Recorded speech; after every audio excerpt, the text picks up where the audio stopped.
You're listening to Inside the Minds podcast with Dante Marsh and Ryan Hyde, where we talk about sports, life, and whatever the hell else we want to talk about. 31-yard penalty to support pass interference call against the Lions this year. County out of the hands, and there's Dante Marsh with the block, and it's going to be a pick six for the veteran. 29th career interception, almost on cue. 80-yard return for the 10-year veteran.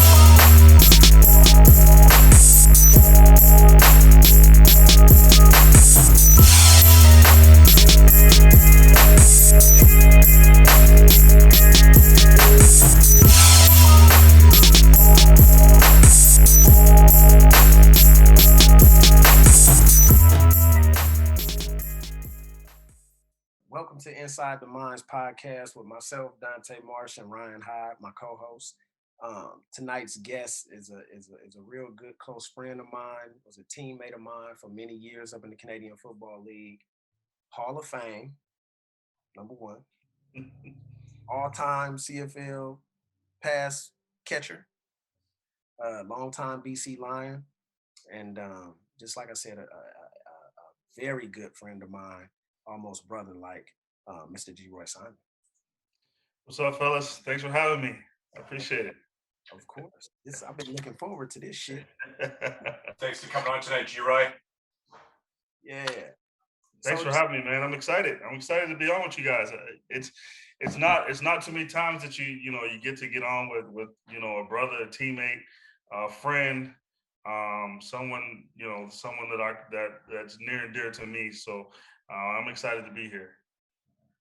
Yes, Lord. So the party started. So did you go golfing today? I did not. I was in the office. My first time being in the office all day for over a year. And then I just came home and hit a couple balls into my new practice net. So didn't hit the links today. Man, I'm like, he go golfing. Yeah, let's do it later. I'm like, man, G, come on, get on. I know you can golf it. I know how them golf days. Yes. I finally bought some clubs, man. All them years. You know that I was like, that's boring. I don't want to do that. I love the golf cart rides. I love looking like Tiger Woods and smoking the cigars. I have a ball out there, man. You know what? It's golf is an experience. It's not just going out and hitting the balls. It gives you a chance to spend 4 or 5 hours with close friends or business partners. You can do new business or whatever. It's all about the outfits and your swag and like you said, cigars, having a couple of drinks. It's a whole experience. That's what makes golf so fun, and especially for us as former athletes, we don't have a locker room anymore. So if you have a few friends that you can golf with, it's kind of similar to having that locker room feel. Absolutely. So let's get into it. So Geroy, when did you start playing football? You are from Pennsylvania, PA, right? Yep. So when did you start playing football? Because I know you played. You was so you say. You was a nice hooper. I seen the pictures and some of the trophies. But so when did you start playing football? Take us back to the beginning. Well, I can't say the first time I played football because I remember playing football from the time I can walk. I was giving Rob a little bit of a hard time because he's an Eagles fan, and growing up where I'm from in Johnstown, we're an hour away from Pittsburgh, so everybody in Johnstown, other than the people who want to rebel against everybody else, we're all Steelers fans. So at the time, the Steelers were the hottest thing in the NFL, which, they're still one of the best organizations in the NFL, but they were winning championship after championship. They had the Steel Curtain, Terry Bradshaw, all the legendary players with the Steelers. So from the time I can remember walking, I remember, throwing a football, running around, playing tackle, with my brother and in friends in the neighborhood. Nice. So when did you realize, like, yo, I can take this thing further than high school? Like this is my passion, my love, and I can get my school paid for this. Mhm. Well, the thing is, I knew that I was good at an early age. Just because my brother was 2 years older than me, and I hung out with all his friends, and I was just as good as all them, and they were 2, 3 years older than me. So I knew that I had the talent. But the thing is that my first official sport was baseball, and then I ran track and I played basketball, and I really wanted to play college basketball just because guaranteed contracts, more money. You're not getting beat up all the time, and you're playing indoors. So, especially being from Pennsylvania, that's something that's really big because come October 1st, it's cold and snowing, and you're playing in all kind of different elements. So, I really wanted to play basketball, but I had an inconsistent jumper. I was only 6'1", and I just I think I really believed that I was going to go big time in football, probably my 11th grade year, because whatever season it was, that's the sport I played. And I never lifted weights. I never, I didn't touch weights until I got to the University of Maryland. Um, so it was just one of those things where I never had to practice, but as soon as I stepped on the field, I was the best player on the field. So probably about 11th grade is when I really realized that all right, I can do something with this. That was a man. It's crazy you say that because that was the same grade I was in when I was like, hey, man, this might be the thing. Because I was a point guard. Like I think everybody started off playing baseball and I a Yep, shortstop. yep. So back then in the 80s, we playing t-ball, then it was fast pitch, and then we playing a bunch of AAU basketball, Mhm. and then my daddy's 6'2", I'm 5'10". So I was a nice little quick guard, but there was no real future in basketball for me. Um, you know, Well, the, kind of, the thing is like us, like you said, we started off playing baseball because all you need really is a bat and a glove, yeah, and it's cheap to play. It's yeah. probably about $40 to get a T-shirt and a hat, and you find the glove that someone used before you. Mhm. And then the basketball thing, the thing that really told me that I wasn't going to go big time in basketball is we played a tournament in my hometown. It's a huge tournament where it's like it's a nationally renowned tournament called the War Memorial Classic, and we played the teams that were in the tournament was Johnstown High, which is my high school, Butler County, which is they had a guy named Dante Calabria who ended up going to North Carolina, and he played on national championship team, hit a bunch of threes that game. Um, Simon Gratz, who Rasheed Wallace, and Mhm. then Baltimore Dunbar with Keith Booth. They were the number one team in the country. Dante Bright, when UMass was a great number one team in the country. Marcus Camby and Dante Bright. They, those were the four teams, and for us, we all thought that we were going to play college basketball until we played those guys. When Sheik Wallace came and had like 30 points at 6'11", and we couldn't do nothing with him. So I was like, okay, maybe maybe I need to go the football route because basketball, I'm just not big enough. I can't deal with these dudes. Man, I'm telling you, man. Hey, that basketball will humble you when you around 16, 15, 16. You get on that AAU circuit and you see like real Yep. basketball players. Yeah. Just Like just like real. just like on the track. Yep. Like first couple track meets, oh man, I get out on everybody. I'm winning 100, and the real track dudes come out and it's 10-6, Yep. 10-5. You run it 10-9, 11-1, and you like, man, I quit. I'm a football player. See, that was another thing too. Like when I ran track, I was ineligible to. I ran the first two track meets. I high jumped like 6'8", 6'9". I ran 10-7. So I was like, all right. And then I didn't run again until districts in the states. And in states, I finished second. And I ran 10:65 and 100. I think I high jumped 6'10". So like I was like, well, maybe I should look at the track because I didn't really even practice track. I would just like go run and be like, all right, how high is that? 6'8". All right, jump over it and be like, good. but no technique. So I was like, maybe I should think about the track thing too. But football was just one of those things where it came so easy to me and like without any real effort. And then when I really started lifting weights and training for it, this is when I really started having even more success. It's that love, man. I think when I first played Pop Warner, I think I was 10. And you're going from playing flag or throw it up tackle with your homeboys, and then you actually got a helmet and some pads on. Yeah. I remember my dad, he asked me after the first day of hitting drills, he was like, "Hey man, you sure you want to do that?" I was like, because he was like, he was so amazed at, damn, these some little kids and this is violent. Like, our era, this old school bull ring, Oklahoma drill. Oh yeah, there all of wasn't it. such thing as safety precaution. All of it. My godfather, his name is Albert Young. He was 6'7", 6'8", and he played tight end at the University of Illinois. He was my dad's best friend. My middle name, I'm named after him. And he came back to Johnstown my first year of like active, like middle school football. And I remember this dude having the biggest dip in his mouth and spitting and yelling at me. And all I remember is him telling me I wasn't allowed to quit.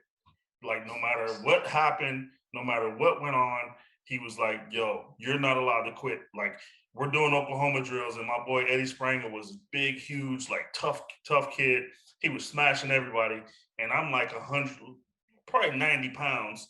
And, we got to do Oklahoma drills. And I you know how you be in line, you see I saw Eddie on the other line and I'm like, okay, counting how many dudes. And he's there and I'm like, yo, I got to go against Eddie. But he was like, yo, get up there and hit him as hard as you can and you ain't allowed to quit. And that kind of shaped my football career the rest of my life, just because I can always hear him yelling and screaming at me in the background saying, you're not allowed to quit, go as hard as you can, be as tough as you can, and play and go do it. Nice. Man, them the good old days, man. Yes, sir. Yes, sir. Man, all I did was play ice hockey and I was mediocre at best. I played, community baseball, community soccer, community softball, little time shit. Not like you boys. Yeah, no, I wish, man. But I think that's a good thing. I think, nowadays, young athletes are so ingrained into one sport, they lose some athletic ability because they're focusing on that one sport.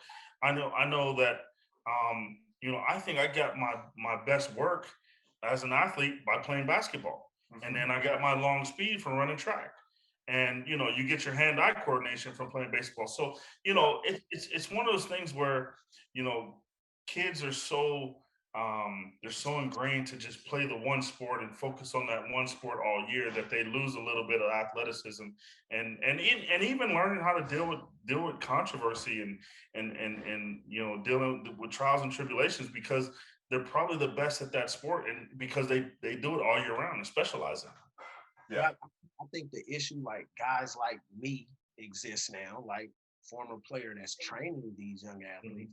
So I'm gonna say a lot of them are a little more athletic in specific things, like specific, sports specific. But gee, it's like I kind of get it. Like when we came up, we were always outside, right? Yep. I played baseball, I played basketball, I played football. Man, if it's a park, we like today, 2021, you can drive by a park and won't see nobody out there. Nobody. And 30 people, we got one football, smear the queer, throw it up tackle, whatever term you use, that's what we play, right? So what you say is so true, because the DB that I ended up becoming later on, because I was a running back, I learned that from playing point guard and in transition, playing defense, coming back. Exactly. It's just sliding your feet, right? So and then in the neighborhood, we made up things like found an old trampoline. We taught ourselves. We in the city, we didn't have no money to pay for gymnastics. Exactly. Learn how to flip the old pissy mattresses and trampolines and being at the parks and just like trial and error, right? So I feel the same way you do. It's just now you have, when we were in high school, you might have had 4 or 6 little 7-on-7 games in the spring. they got AAU circuit 707. Like Yeah. it's crazy. Like that Yeah. didn't exist back then. Then you got Exactly. guys like us who train. Like it's Mhm. just so crazy right now. It's kind of like you can't play multiple sports anymore. Yeah. If you want to be considered good, because it's almost like you miss out if you don't specialize in one sport. Which I think that it builds character playing a bunch of different sports, playing sports that you're not necessarily the best at, but you got to go out and give it your all and learn how to be a good teammate. And if you're not the guy, you got to learn how to support the guy and like I said, be a good teammate and maybe even lead from the back. I don't know. I agree. I think that sports builds character or it reveals character, It reveals your character for uh, sure. discipline, and the ability to have some type of structure and the ability to take coaching, right? So Exactly. for me, and I always, because I'm a defensive coordinator at a junior college, so I train. So I'm always Mhm. around younger athletes, right? I tell them, look, guess what? Life ain't fair. It's not. So No. let's not be naive. I'm so sick of the participation trophy attitude that Mhm. as a society, not individually per se, but as a society we've adopted, I think is total bullshit. If you don't work, you don't eat. And Mhm. I think it's given people a false sense of reality and entitlement because mediocre is now considered very good. Yeah. You know? Yeah. So we need to get back to, hey, if the standard is here, we got to meet the standard. If the standard is not met, it's not good enough. Exactly. We got to stop moving the bar. Yeah. Set the bar at a space or a place and let people ascend to it instead of Yeah. adjusting the bar, you know, Exactly. Mhm. for situations. And man, we gotta get better because like all that time we spent together playing football, right? And then just prior to me even being your teammate, let's talk about individually, Mhm. high Pop Warner, high school, Division 1 college ball, then the pros. It's like we've learned how to deal with adversity. So Mhm. now, post football in regular life, when you got to go out here and get in the real world, I think we're battle tested individuals. No doubt. No We doubt. deal with all these things within that sport. So, I think that, like you said, the way it's become with Twitter and all these camps and all this hype, it's taken away some of the self motivation, passion, and work ethic. Mhm. Yeah, I mean, it's sad because with me being a scout and me being personnel, um, as soon as the game's over, whether you win or lose, guys are posting their highlights. Guys are smiling and laughing and joking. It's like, yo, man, we just lost. You didn't have a good game. You made two catches, and they're up on your social media like you really did something. And I think that's the validation that people are searching for. But it's like validate yourself by winning. Validate yourself by being the best you can be, and actually putting in the work. Because a lot of guys, I believe, are, and girls are interested in being in athletics because it's cool. They're not because it sounds good, because Mhm, it looks good.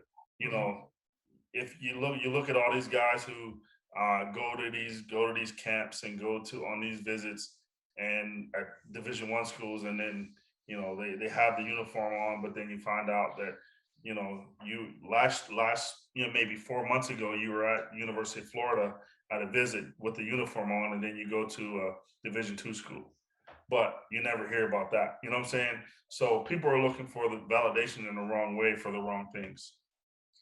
You know what? That's crazy you say that because I think social media, with technology, every step we take forward, it seems like we take two or three backwards. Mhm. And I was telling a young guy, I said back when I was in high school, there was no internet.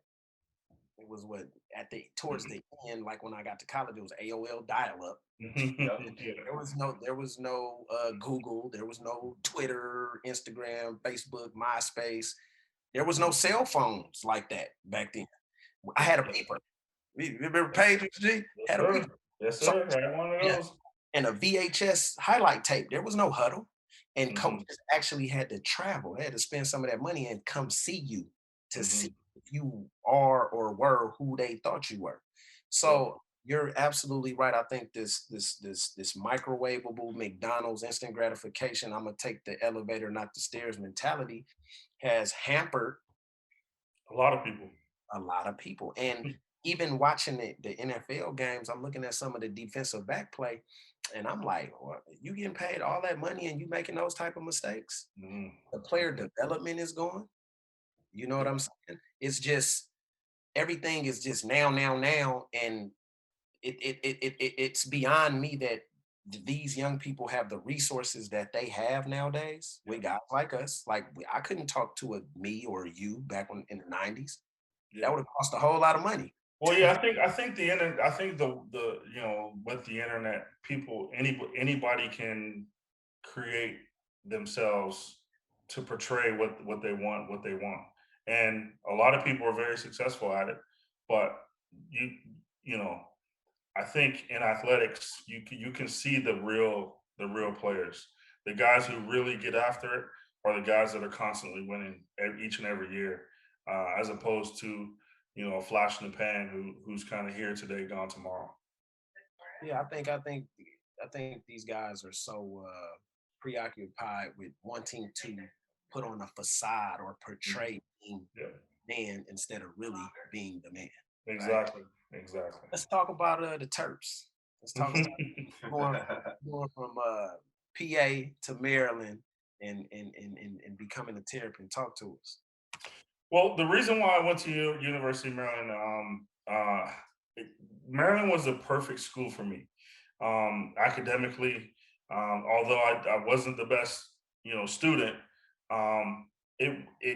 Maryland is and was the number one school in the country for criminal justice.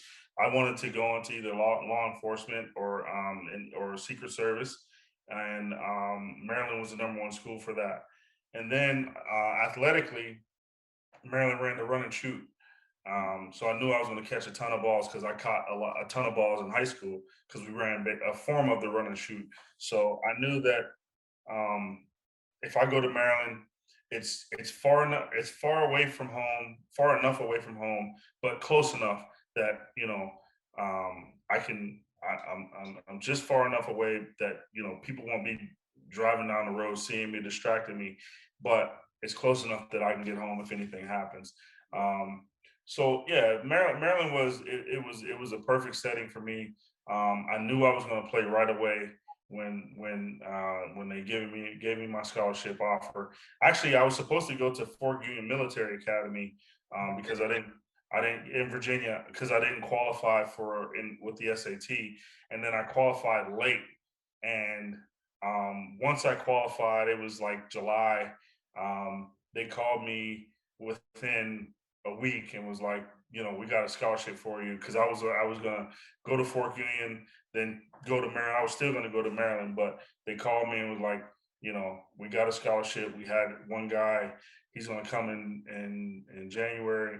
In the spring semester, so you can come now. And I was like, screw it, I ain't going to Fort Union. I'm going to go to Maryland. Got to get to the bag. Yes, sir. Yes, sir. Yeah, it was, and Maryland was a great experience. I played early. I didn't start until the end of my freshman year, and I probably should have redshirted because I was only 17 when I got to Maryland and played my first couple games. I can remember we played the University of Virginia, and they had they were loaded, man. They had who did they had Rondé Barber, Tiki Barber. Um, they had some monsters. And I'm 17 years old, kind of just running around, not really knowing what's going on, but I'm just fast and athletic, so they just threw me out there and caught a couple balls early. But you know, it was a great experience. I like I said, I didn't start until the end of my freshman year, and then my sophomore year was the year that my career really took off. I was ended up being fourth in the country in receptions, second team All ACC. We didn't win a ton of games, but we put up a lot of points. We were just a young team, just kind of trying to figure it out. Um, but I had a great career there, and it was amazing. Some of my best friends still to this day. are from there, and I have some amazing memories from there. Absolutely.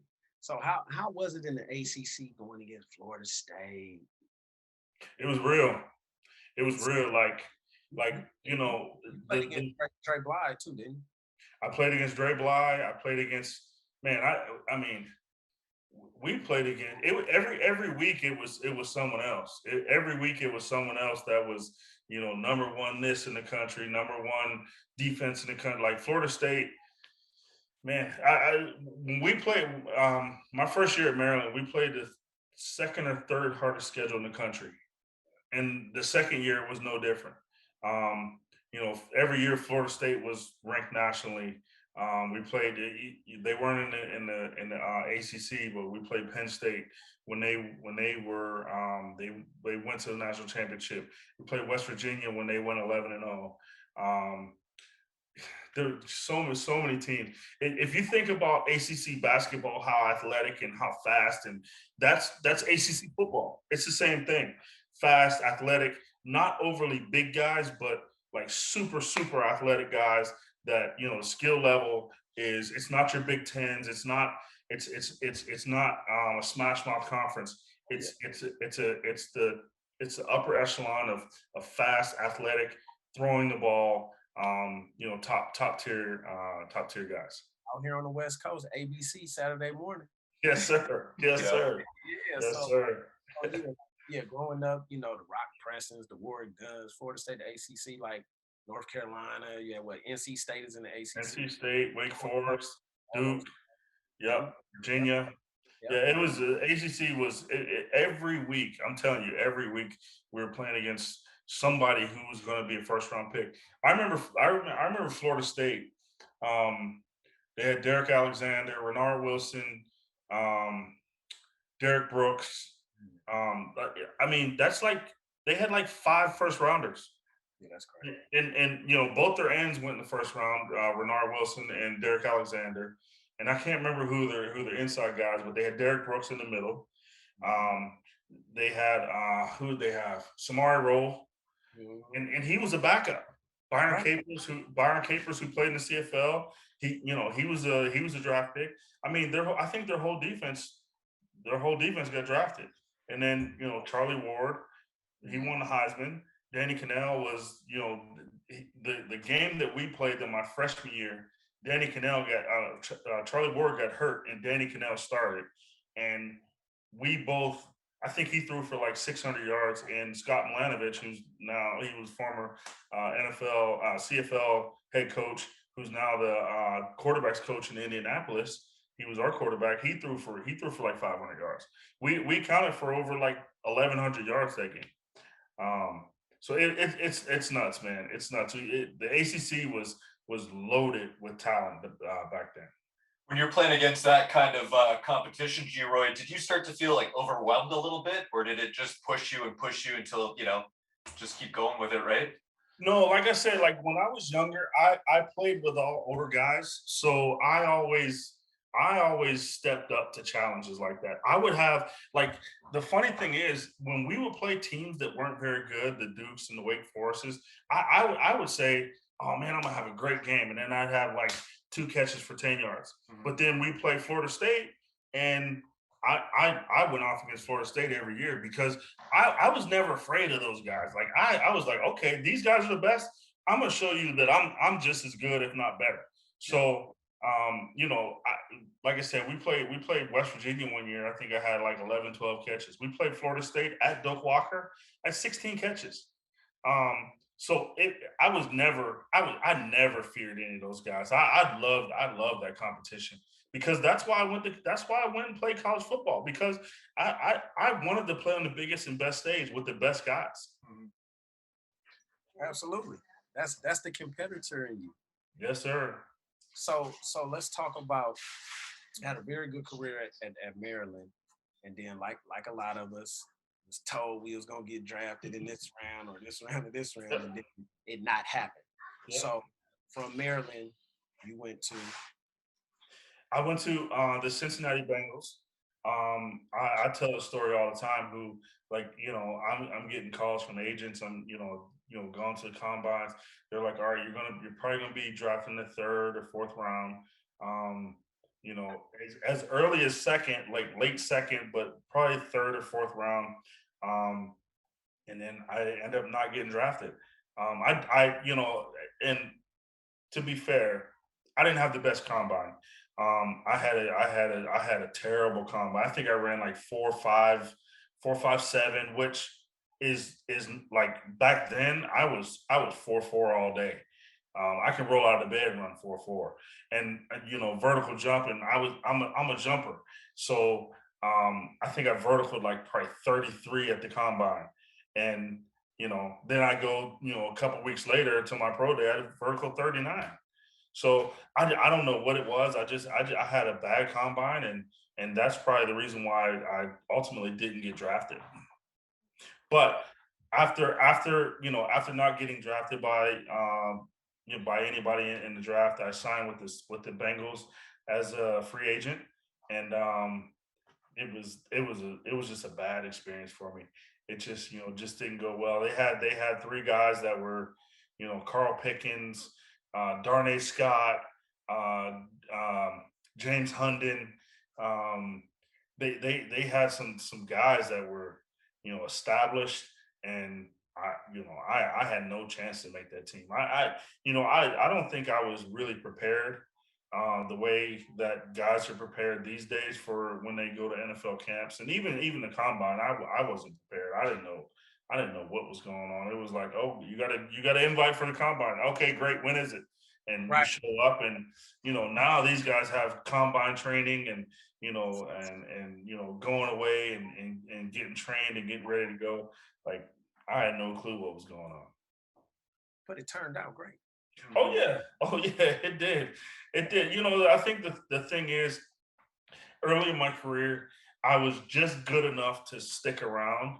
And then when I really figured it out, is when, my career took off. It took a while. And I always say, I'm the first to say I'm a slow starter. I've always been a slow starter. But once I figure it out, there's no stopping. Geroy, didn't you have a cup of coffee in Philadelphia with my Eagles? Which is funny because you're dissing my Eagles pretty hard before the show Yeah. started, but you were in Philly, were you not? You know what? All in my rookie year, I was with Cincinnati, Philadelphia, Pittsburgh, and Tampa. All within my rookie year. It was like every 3 or 4 weeks, I would get cut from another team and get picked up by another team and do that song and dance. So I say my rookie year, I lived in 6 cities Wow. all in one year. That's crazy. Like, for the viewers, the people that have not had the opportunity to sign a professional contract, can you please lay it out for them so that they can understand? Like, it's not about who the best. It's a No, lot of different things that go into these decisions. it's all about money, man. It's all about who they paid, who got a signing bonus, who they projected, who got drafted. Like, so after my first year and second year in the NFL, I went to Winnipeg, and then I signed with the Kansas City Chiefs after. So I was in my fifth year as being a professional, and I signed with the Kansas City Chiefs and I was just a street free agent. I just finished at Winnipeg, my second year at Winnipeg, um, and I went to training camp. I was their best receiver, hands down. They had Derek Alexander, who's from Michigan, he's a first round pick. They had Snoop Menace, who was a third round pick from Florida State. They had Sylvester Morris, who was a first round pick from, I want to say, South Carolina State, from the MEAC. And then Dick Vermeil brought in all his guys from the Rams. He brought them from Kansas City, like Tony Horn, what was Chris Davis, I think. So they paid all those guys money. Then they had Dante Hall, who they they had given him. Now I can't argue with Dante because Dante is going to be a Hall of Famer as a returner. But all those other guys, I was better than those guys. It wasn't even a question. But what are they going to do? They didn't give me any money to sign as a signing bonus. They just signed me just because they needed some legs, and I surprisingly, showed out at training camp. But when it comes down to signing contracts, and yeah, it's great to go to training camp, but they already know who they're keeping. They know before camp starts. Unless there's an injury, if they didn't give you any money, you got slim chances to make the team. Oh yeah. Now the crazy thing about my rookie year with the Titans is Blaine Bishop said this jokingly a bunch of times. He's like, man, our free agent class better than our draft class. Like 5 of us made the team. Like Yes. it was crazy. So Yes. I think that scouting, that group of coaches and scouts, my rookie year, we got Drew Bennett, signs contracts, tall, 6'5" receiver. Jaquay Parker Thomas, he played in Philly too, DN. Yep. Oklahoma State. We had Joe Walker, played safety. He's out of Nebraska. Myself, I was the only priority free agent corner they brought in. They drafted Andre Dyson, Kevin's younger brother, with the second round. So we had a lot of very good football players, late round and free agent guys that actually could have been drafted. Yep. So I totally agree with it. You can, it's like the moon, the stars, Jupiter, and everything else got a line. Everything's got a line for you to make the spot. Man, so yeah. So let's talk about transitioning from knowing, go to a big time program, you play well, you have a solid career, you are in the conversation to be a draft pick. It doesn't happen. Skill is there. We know that. And you get these opportunities and they don't pan out the way that they should or that you wanted them to in the CFL. So let's talk about that transition, because I remember you kind of bringing me under your wing because I was on some other shit. So let's talk about your transitioning from, I don't want to say heartbreak, but knowing that you should be on a 53 man in the NFL to now going up north. Well, when I originally came to Canada, I was just so fed up with bouncing around and being on practice squad and not getting an opportunity to play. Because I was just starting. I was kind of figuring out because like I said, my rookie year I was on 4 different teams, and then I stuck with Tampa my second year. But I was just on practice squad all year, and I could never get. They would never give me an opportunity to get on the field. So when I came to Canada, I knew that I knew I could ball. I just wanted to get on the field and prove it. And like every other American that comes to Canada from a big time program and coming from the NFL, you're like, oh, I'm gonna kill this league, and think that you're gonna be instantly the best player on the field, but you don't realize that 70% of the team has already come from the NFL and they've been playing in this league for quite a long time. So they have just as much skill as you, but they also have the experience. And not only the experience, but they've played 18 games before. They've been in that system for quite a long time, and they understand how to work yourself, how to take care of yourself in training camp, how to work the first half of the season, and then take it after how games go from after Labor Day, your first 4, your second 4, and into the playoff. You know what I'm saying?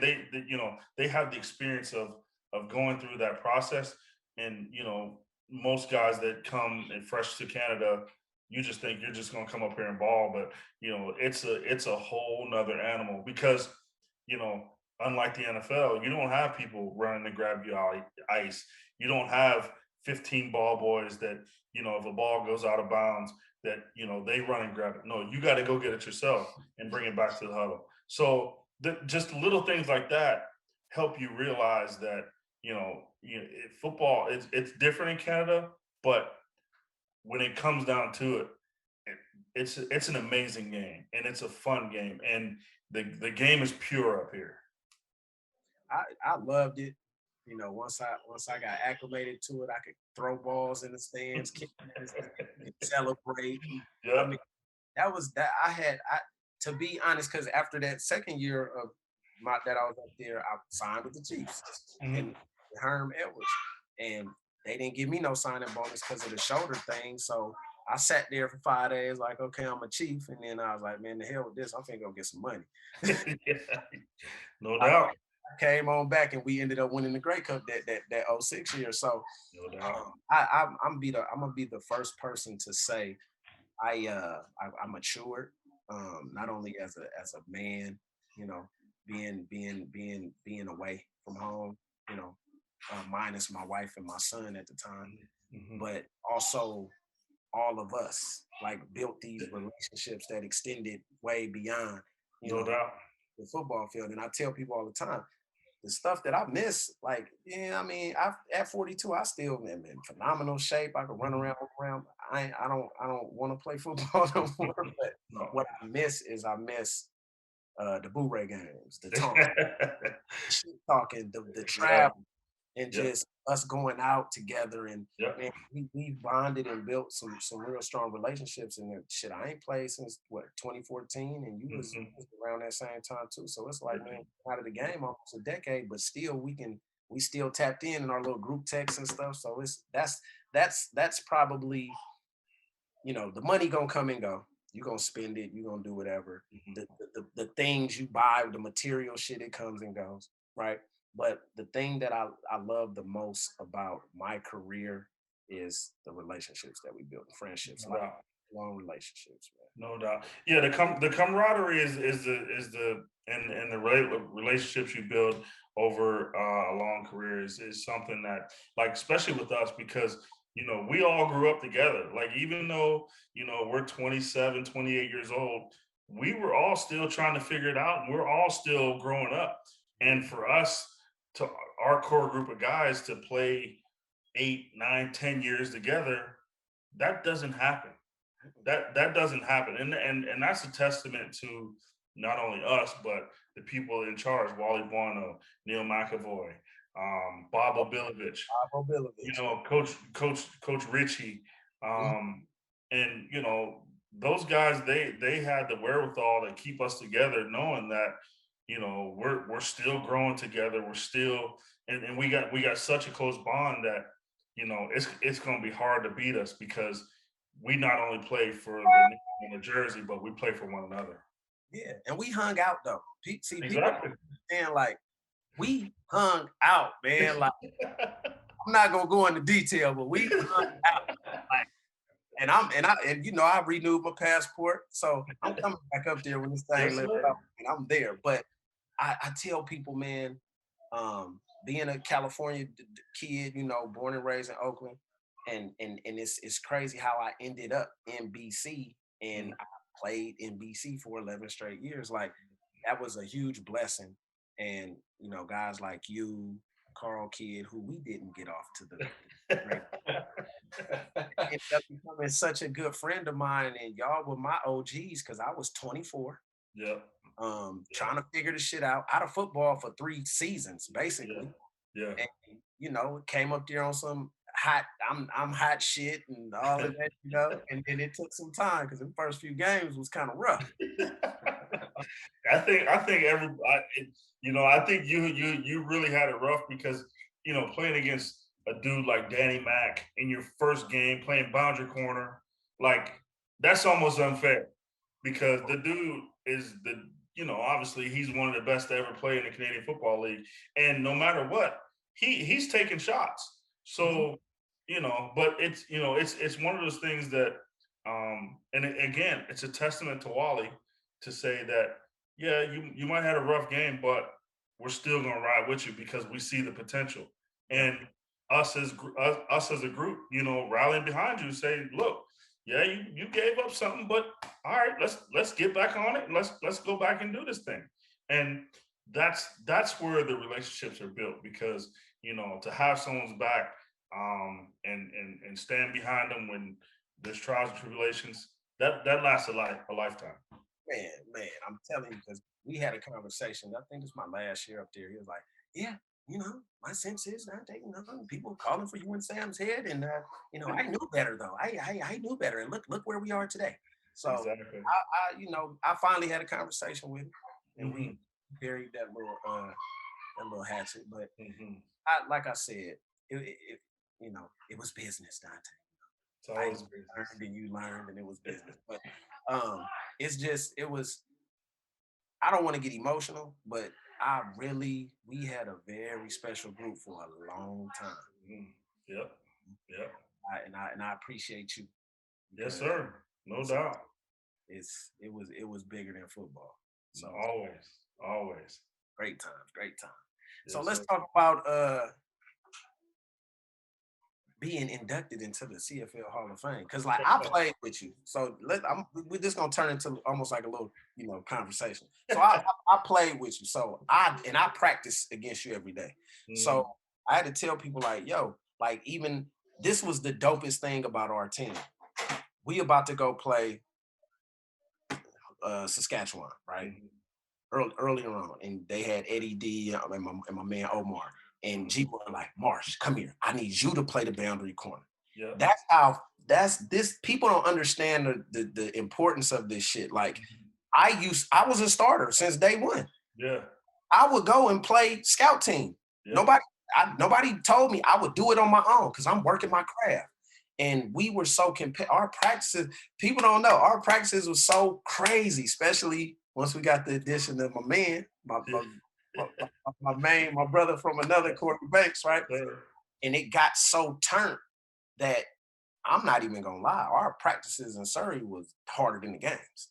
And that's why we had so much success, because we would go hard, like we go ones versus ones on day one. Yep. And then day two, we go 2 minutes. So I'm playing against you, Corey Banks, and Ryan Phillips and Glove. Like y'all, well, you and Corey and Ryan, Hall of Famers. So I'm playing against Hall of Famers every day in practice for 10 years.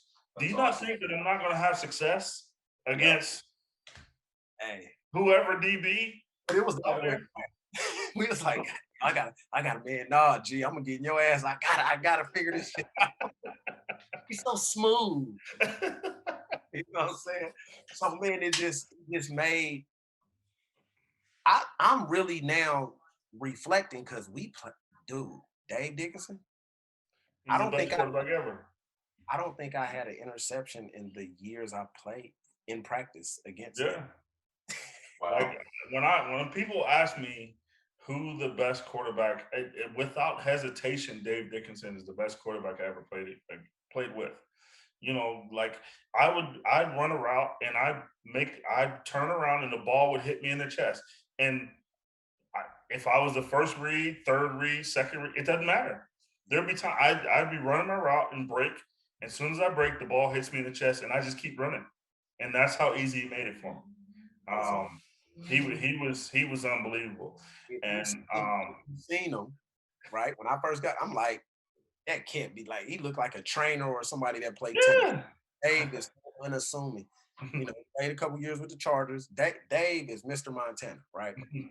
I didn't know this shit, right? Like I get there, I'm like, who's the quarterback? I knew Casey from when he played at TCU when I was at Fresno. And I'm like, that can't be the guy, right? Then when he gets out there, man, like you said, that ball is on time, man. It's on time is early. I can't even break on it. As soon as you get out your break, like you said, it's there.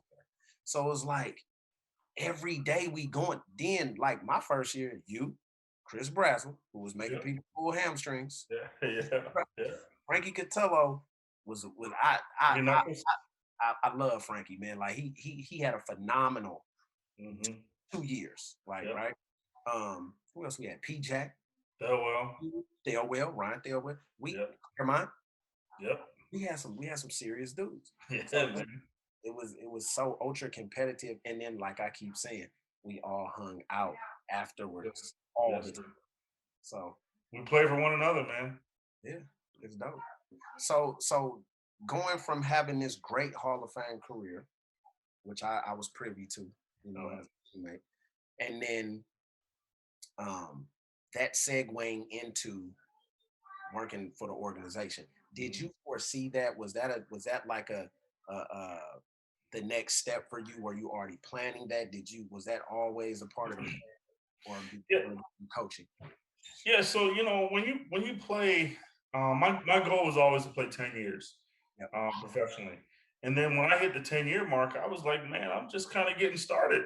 So I was like, all right, I'm gonna keep playing. Like honestly, man, like early in my career when I wasn't having success, I was bouncing around from team to team, getting cut. And then even in Winnipeg and Kansas City and early in BC, I was like, I used to get down and pray and be like, if God, if you give me the opportunity to be the man, I'm gonna exhaust my ability as a football player. So that's what I did. But at the same time, like I said, my goal is to play 10 years. But at the same time, you're 33 years old, still playing and playing at a high level, 34, 35. I'm like, okay, I got to start planning for what's next. Um, I'd done a few things. Um, I'd gone to New Mexico. Mike Loxley, who's now the head coach at Maryland, was the head coach. A good friend of mine. He was the head coach at New Mexico. And in the off season, I went down and I interned with him for a week and was like, I like coaching, but my family was still young, and I didn't want to move my kids around every year. So I was like, well, maybe the way to stay into football is not coaching right away, but to go into scouting and being a GM and all those things. So um, I just started planning. I started planning that whenever my career ended, I could go into scouting and personnel and just start working. So, I would talk to Wally about it, um, you know, near the end of my career. And then when I got traded to Saskatchewan, the deal basically was that whenever it was that I was going to finish playing, I was going to work for the organization in scouting and personnel. Um, I originally, so I we played the 2000. I got traded in January 2013. We played the season. We win the Grey Cup. Go through the off season, and then we realized that I wasn't in the plans for 2014, but I was still under contract. Um, they paid me, so they're like, well, we could trade you back to BC, or you can retire and do whatever you want. So Brendan Taman, who is a very good friend of mine, and he's the guy that brought me into the league in Winnipeg. He said, you can work as a team ambassador and work in scouting. So, um, I retired on June 1st, the first day of training camp, and I was working as a scout on June 2nd, and a team ambassador for the Saskatchewan Roughriders, and I never looked back since. I did the 1 year, and then I'd been in Saskatchewan for 2 years, and the family was still here, so I was bouncing back and forth between Vancouver and BC. So I was like, it's time for me to probably go back to BC and mend fences, but also work with the team that I'd worked for such a long time, and got on the scouting personnel team here. Nice. Well, shit, it's been working out. So what do you have and moving forward? Like, what is your goal? Um, and I know, and me and you've had these conversations in Mhm. depth. Is it to ultimately be a general manager, or do you still think, are you still thinking about maybe coaching? Because I know for me, coaching, I really, because I had a couple opportunities where I had some D1 opportunities, but my son Chris was still in high school, and now that he's out of high school, he's basically almost 20. He's grown. I can kind of, my daughter is with, their Mhm. mom. I can kind of maneuver, but Mhm. I don't know, man. It's the It's stability. a I don't. commitment. Yeah, It's a and commitment. the time, the time. Exactly. Yeah. So, my goal is to be a general manager still. But in football, you gotta look at your options. You gotta have options because you just never know how this thing goes. So, I still have my goal as being a general manager in the CFL or in the NFL. Um, but when COVID hit last year and they canceled the season, I was like, I can't golf every day. I want to better myself. keep learning. So what I did was I called down the University of Maryland and said, hey man, our season got canceled. I'm not really doing anything but golfing and kind of hanging out every day. So is there anything I can do to help out with the university? So I went and volunteered as an analyst, as an offensive analyst at the University of Maryland last year. And I did everything from coach receivers and quarterbacks to doing event scouting for each team that we were for the upcoming game, both offensively and defensively. I was actually still scouting for the BC Lions because I'm doing advances and I'm writing reports. So naturally, I just have reports on all these guys from the Big Ten, and then I learned a lot about college football because I never obviously I played college football, but I never coached or been in that environment. So it gave me a great appreciation for what they do. And I volunteered. I spent my own money. I stayed with some family. I stayed an hour away, so I drove back and forth an hour each way every day. And then I'd put in 14, 15-hour days of grinding, watching film, and there'd be days that I'd wake up. I didn't know what day it was. I just knew that I had to be in the office at 7, and I probably wasn't gonna leave till 11 at night. And that's just the way it was. Sometimes I would just stay in the office, like after long road games. I would get off the plane and go lay on the couch in the lounge, and then get my start my day at like 6:30. It was a grind, but I loved every minute of it. Like I've never been a person that shied away from hard work. And when you're in an environment that you love, which University of Maryland, I was coaching, I wasn't scouting, but I loved every minute of it. It seemed like the days were 10 minutes long, and it's 14, 15 hours, and I'm still grinding. So it was amazing. So to answer your question, I love I want to be a GM. I want to be a GM in the CFL or the NFL, but the coaching side, the teaching side, the mentoring side is something that I really love doing. I fell in love with it too, man. I got tricked into coaching. Yeah. Yeah, coach Alonzo Carter. He's also like my uncle and my mentor. He is the running backs coach at San Jose State. Now he gave me my first coaching job in 2015 at the JC level. So I just the development, like, and I just love that. That's why I train too, and I'm mentoring them. I just love that aspect of it because that was my calling card for the success I had was the work ethic. Like everybody can run, everybody can jump, everybody can do. We all have superpowers, right? Exactly. All the time, God has blessed each and every one of us with innate abilities. It's our job to figure out on our journey what that superpower is. It's just like Marvel, right? Or the X-Men. They get mad in the fire pot. Then it's like, oh, now I got to figure out how to control it. Yeah. So, that's all due to the hard work and then just trying to hone that skill. Mm-hmm. So I love the coaching too. My whole thing is, and we'll talk more about that later. It's the way to get in that door. A lot of people don't understand, Marsh, man, you supposed to been at a D1 or you should, man, why the CFL? It ain't like that, brother. It ain't. So, it's tricky. Mm-hmm. I just say it's tricky.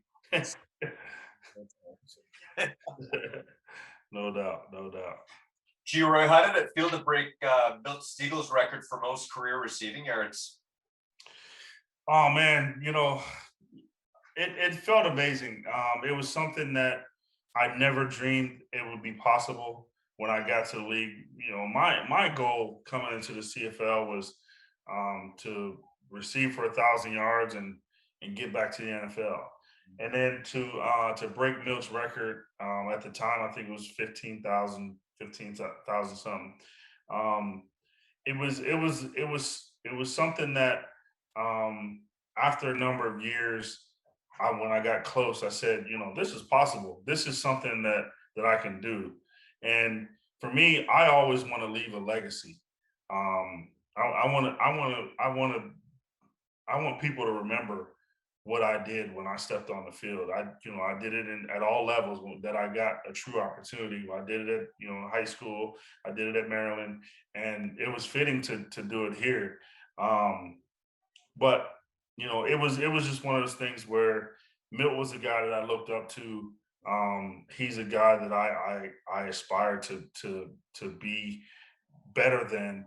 Um, and he was a guy that he was a great dude.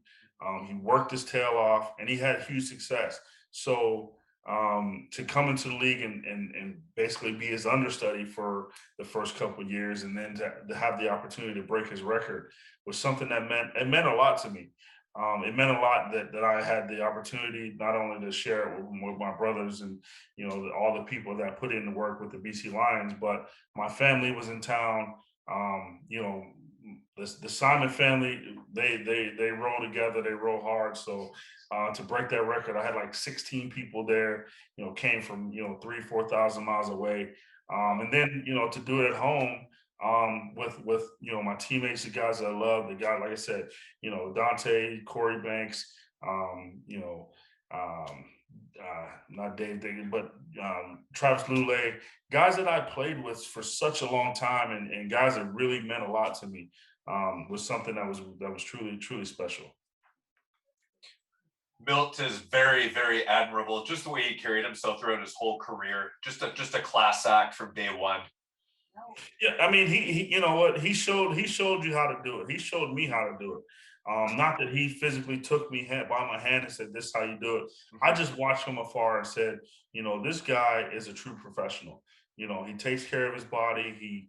He puts everything he has into his game, and that's something that I learned when I came up here because I was on some other stuff. Like I said, I was just trying to get back to the NFL and have as much fun as I could.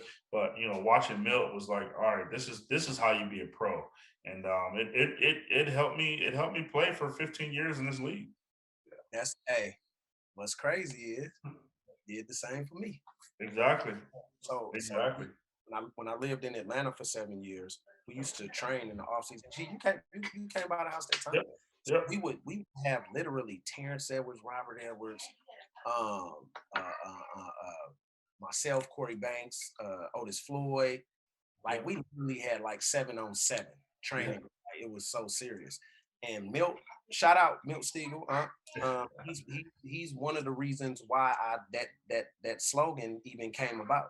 It's like, how can they beat you if they can't outwork you, young Marsh? Exactly. And dude, listen to me, man. This dude was in phenomenal. You hear me? And I think I Yes. learned so much from Milt, like Geroy alluded to just a minute ago, just a second ago, how to be a professional, how to take care of your body. His saying is, yeah, slim in the waist and cute in the face. Yeah, turtle shell, Milt Stiegel, baby. So he's just such a treat to be around. Old school cat with such a blue collar, lunch pail, hard hat work ethic, and saw it. Like he's doing this stuff at 35, 36, 37 years old. And the regimen we had training was so crazy. I'm like, damn, how this old ass cat doing this? Right. And then that gave me the I mean, I've always had a good work ethic, but like literally, like G-Boy, you showed me too. Like y'all showed me how to become a professional Yes, and sir. showed me how to do my own contracts. No doubt. And get to that check. Yeah, So keep as much as you can. hey, that part. And he said, hey man, you gotta play till the wheels fall off.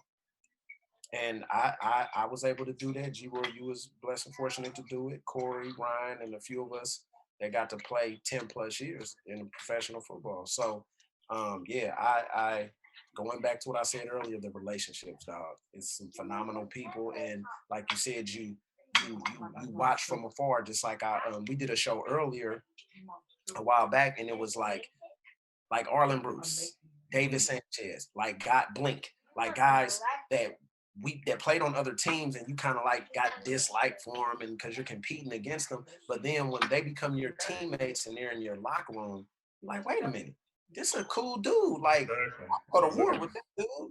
And it's Exactly. man, it's just I can't speak enough about the Canadian Football League and what it's done for me as a man in my life. So yeah, I'm indebted. No doubt, no doubt. Geroy, do you have a favorite Grey Cup between the three that you won? I'm 6, man. No, they all 11. have special moments. I mean, every Grey Cup has a story, and you know, you look at the '06. That's truly a special one because not only did we win it all, but you look at the award ceremony. Yeah. We All dominated Lions, the yeah. award ceremony. So you look at the awards. You have all BC Lions winning all the awards, and then we go out and win the game. And then for me, we won it in Winnipeg, a place that I started my career. And when I came from Kansas City, I wanted to go back to Winnipeg, and they didn't want me because they were on a winning streak. So I was like, I'd always had a little bit of a tough little chip on my shoulder for Winnipeg because I started my career there. I wanted to go back there, and they didn't want me. So I was like, okay, I'm gonna show you. And then for us to win it there was something that was really special. The 2011 team was, you're talking about dudes that are playing for one another. The 2011 team was unbelievable because we started 0-5, 1-6, and we were basically left for dead. They were they were saying I was old. They wanted to get rid of me. They wanted to get rid of Marsh and Banks, and they wanted to fire Wally. But Wally, I remember to this day, Wally coming in the team meeting room is like, guys, we are a good team. I'm not cutting anybody, and we're sticking together. We're getting through this together. And when he gave us the confidence that we know we're a good team, we just hadn't been playing that way. And we beat Toronto, and then I think we beat Saskatchewan, and then we just roll from there and end up winning the West. And it's funny because we go into the Grey Cup, and it's like we know we're going to win the game. It's just how much we're going to win by. Yeah. And that's the funny thing. Like you go into these games, and you're like it should be full of emotion and nerves and all that, but we know we're going to win. So let's just don't screw it up. And that's what it was. And then for me, the 2013 Grey Cup was different because I felt like I was outcast. I knew that I was at the end of my career. It was obvious, but I knew that I could also still have an impact on the team. Yeah. And when I got traded, first of all, I don't think Wally thought that I was gonna go anywhere. But little did he know that, like I said, Brendan Taman was a very good friend of mine. It still is a very good friend of mine. He brought me into the league. So I had the deal done a long time before I even got traded. But it was just one of those things where, I wanted to go to Saskatchewan because I knew that they love football there. I knew that I would have an impact on the team because they were a talented team. They just were young. And then, they just needed a few key pieces. And then to win that game, I think we started 9-0, and then we lost four in a row, then ended up, winning the last couple games. And we, to finish second in the West at Calgary, then go to Calgary, and we beat BC first in the semifinals, which that was my Grey Cup right there. But then we went to Calgary, beat Calgary at Calgary, minus 25 degrees, and then to beat them the way we beat them, going home, playing against Hamilton in the Grey Cup again. We knew we were going to beat them because we beat the brakes off them twice earlier in the season. So we knew we were going to beat them. It was just a matter of how much are we going to beat them by, and let's not screw it up. And then to do it at home, I know I can say I'm one of the few people that have 2 Grey Cups that you won in your home building, That's awesome. which is something that's pretty cool. Yeah. And for me, that was my last game. that was my last game ever as a professional athlete. And I never scored a touchdown in the Grey Cup, and I scored 2 in that game, which I always say that's the most important game in the history of the Saskatchewan Roughriders, because they won a Grey Cup at home. That was one of their last seasons in Taylor Field. So Mosaic Stadium. It was pretty cool. It was pretty cool to be a part of that. So Geroy, I don't want to put words in your mouth. But doesn't that leave you as like with a sour taste to have Wally trade you to Saskatchewan? You go, you knock out the Lions, end up winning the Grey Cup. That's pretty awesome. How did it feel to end up going back to BC now? In a role as a scout. Was that a difficult decision for you? Did you really have to battle with yourself to do that, or was it like I'm just coming home? Well, it was a little bit of a battle because I really enjoyed Saskatchewan. Getting traded and all that. I was 38 years old. Like I said, I knew my career was just about over, and the only thing that had me pissed off is they wanted me to take a huge pay cut, but they wanted me to do all the same things. And I was like, I mean, if you want me to do the same things, you're gonna pay me the same amount of money. So it was just business. But here's the thing. Like I said, I had the deal done with Saskatchewan long before I got traded. I knew that Saskatchewan loves their players. And if you have even a little bit of success in Saskatchewan, you got a fan base for the rest of your life. Yep. So it was very calculated of me and my agent, Dan Bertley, at the time to, say, there's only one place we want to go, and that's Saskatchewan. Yep. Like, there was talk of this team and that team, but in the end, Saskatchewan was a team from day one, and that was the end of discussion. So I knew that I was going to go there and I was going to play, and I wasn't sure. I had an inkling that I'd play well. I didn't have the season that I'd hoped for, but I played well in spots, and I did other things as far as like not. Other than having 1,000 yards, I did other things that helped us win. But when the games mattered most in Labor Day against Winnipeg, scored 2 touchdowns, we ended up winning the game.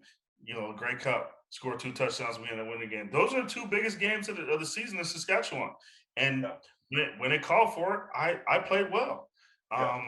And the most important thing is I built another group of fans that I wouldn't normally have, because I never, up until that point, I never worn a green jersey. So for me to put on that jersey and win was something that was really it was very calculated and something that I really wanted to be a part of.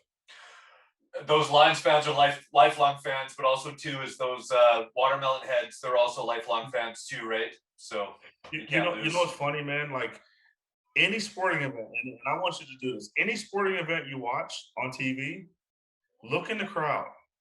You will see a Riders jersey everywhere. Everywhere. It's weird, isn't it? I was in Rome, Italy. Saskatchewan fans.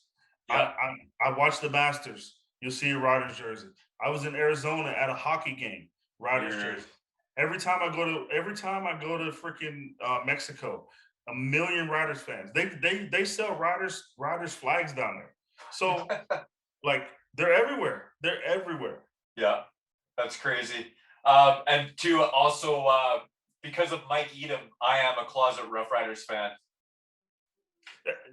Honestly, man, like in the end, like they're great fans and they're great people. Like I never felt so comfortable in a place.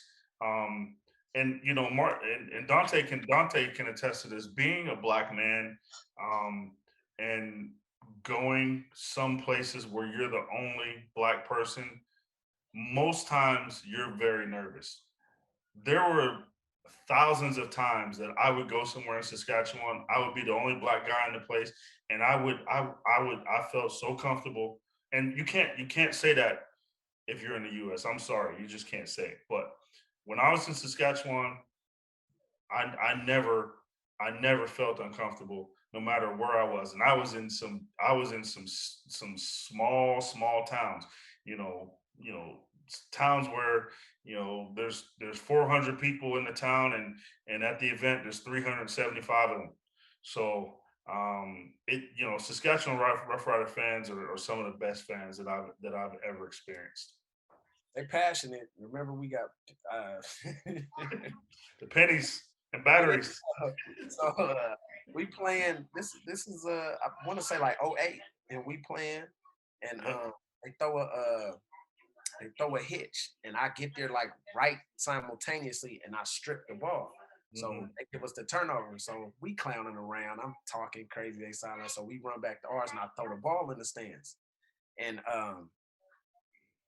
when we get pelted with beer for 5 minutes, they start throwing Yeah. cans and Beer cups. cans, pennies, batteries, like you name it. It was going to Saskatchewan as an opposing team.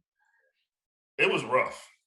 It was rough, but we were so good. We were like, all right, bring it on, let's go, because we knew we always felt like we were gonna win, and which a lot of teams can't say that. Like we always had the ultimate confidence, knowing that no matter where we were, we felt we had a chance, and a very good chance to win games.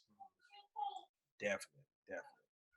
Well, G, it's been a pleasure, bro. We got to do this again because there's some other issues outside of sports we want to talk about.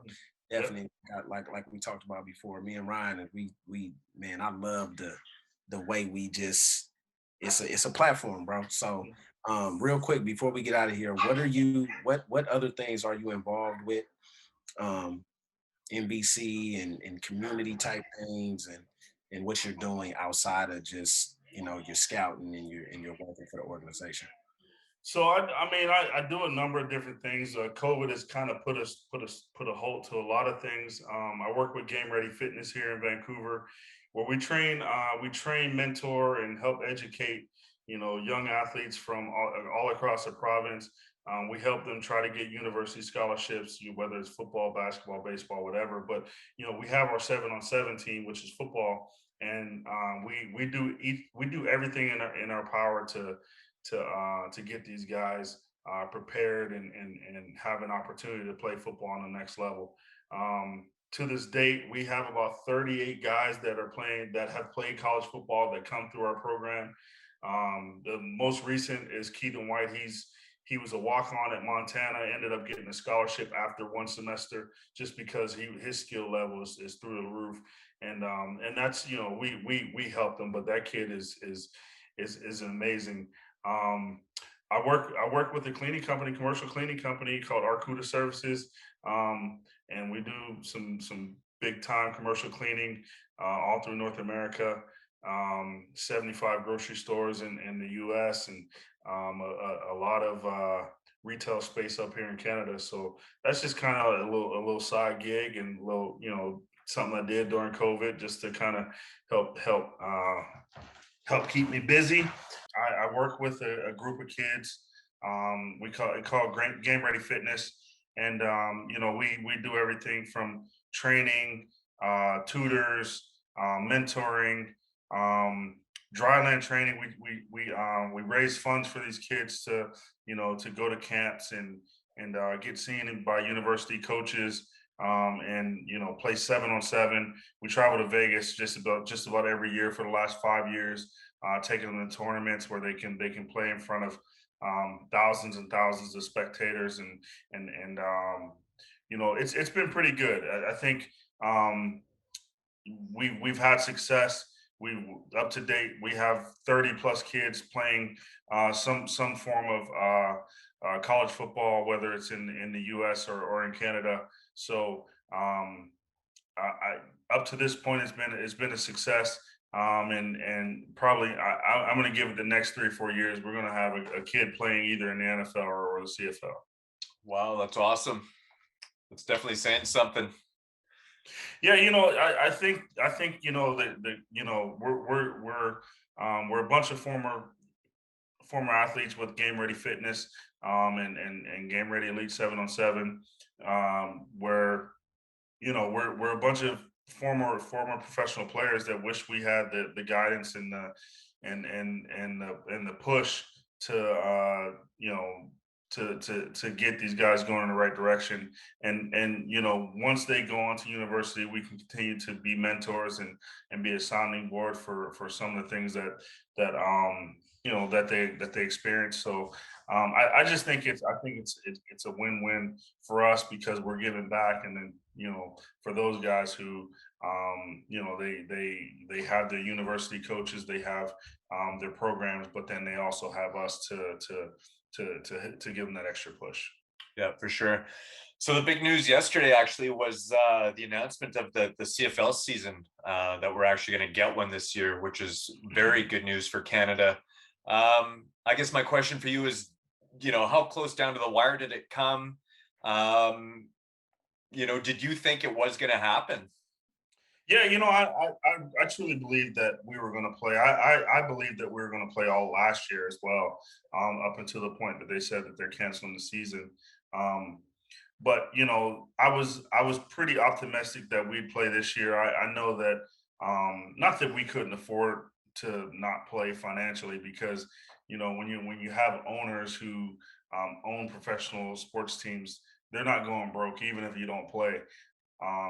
Even if they lose a couple $1 million, I don't believe that the league would fold. But the Canadian Football League is a resilient league. It's been here for over 100 years and has gone through some truly tough times and came out on the other side. And I believe that the Canadian game, the Canadian fans, the players and everybody involved was going to do everything possible to make it happen. And then when they said that we're gonna play yesterday, it was just kind of validation to show that this league is resilient. And we've been through a lot of tough times, and this is just another hurdle that we gotta climb over to be successful as a league. I'm really excited to go into a game this year. Hopefully going to the game in September against the Rough Riders. So for sure, that'll always be a good one. The Saskatchewan game it's always a great game because just as many BC Lions fans are in Vancouver, there's that many Rider fans. Yeah, definitely. I talked with Chris Rainey today and Bo Lacombe yesterday, and I know they're both extremely happy about the season starting. Bo's itching to play against his brother Nelson, who's with the Rough Riders now, which I know that. I'm sure you scouted Nelson. Really, really good talent, and we're hoping to have both of those cats on the show probably next week, I think. So nice. Yeah, those guys are super talented. Bo being 6'4", runs like a DB and hits like a linebacker. He's definitely a talented cat, and then his younger brother, who came out in the draft, the number 2 pick overall, that just shows you that talent, that family is very talented. And for those two guys to play professional sports in the same league at the same time is pretty special. And they're both BC boys, so which just shows the talent that's running around here in the Lower Mainland. Yeah, no kidding. And their older brother too, I believe, is a bodybuilder, which is crazy. I'm sure you know that as well. So yeah. And I think there's one younger Lacombe as well, I think, if I remember. Yeah, I think they do have a younger brother. I know their older brother as well. So yeah, their family's just super talented. Yeah, definitely talented. All right, Geroy, thank you very much for coming on today. I really appreciate it. It was, a joy having you on and hearing about your experiences in the CFL and life after football. And for sure, man. Thanks for having me. I appreciate it. Thank you for joining us on this episode of Inside the Minds podcast with Dante Marsh and Ryan Hyde. Check out our Facebook, YouTube, and Twitter accounts to see our upcoming show announcements, links to our previous shows, and sound bites. And don't forget to hit that follow button while you're there. Hey, this is Logan Bandy. Hi, this is Zane Frazier. This is Art Jimerson. Chris Rainey. This is Boots Electric, and thank you for joining me on my special guest spot on Inside the Minds podcast, where everybody wants to be if they're smart. Good field position start, play action. Burr's going to load it up, but he's short on on the throw, intercepted. Dante Marsh has his 30th career interception and a good return back into Ottawa territory. Well, the usually strong-armed Henry Burris comes up short.